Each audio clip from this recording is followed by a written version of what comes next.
అందరిలోనే బ్రతుకుతాం, అందరితోనే ఉంటాం, కానీ అందరిలో బ్రతికేయకూడదు. ఒక ప్రత్యేకమైన గుర్తింపు, ప్రత్యేకమైన బాండింగ్ నీకు దేవునికి ఉండాలి. దేవుడు ఎవరిని బట్టి అయితే ఆనందిస్తాడో వారినే ప్రియమైన కుమారుడు అని పిలుస్తాడు.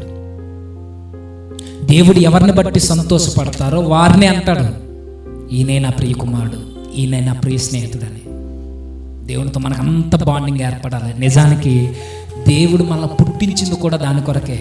ఆయనతో పెనవేసుకుని ఎల్లప్పుడూ ఆయన సహవాసంలో, ఫెలోషిప్లో ఉండడానికి దేవుడు మనల్ని పుట్టిస్తే ఈరోజు ఆయనకు దూరంగా జరిగి అందరితో కలిసి బ్రతుకుతున్నాం.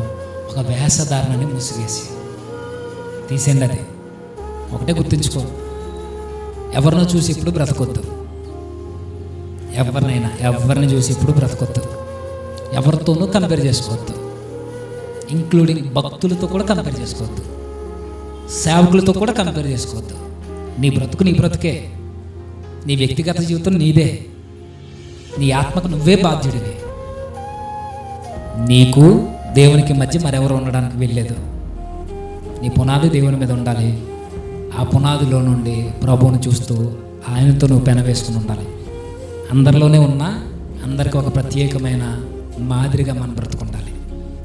అలా ఉన్నప్పుడే దేవుడు అంటాడు, నా స్నేహితుడని, నా కుమారుడు, నా కుమార్తెని.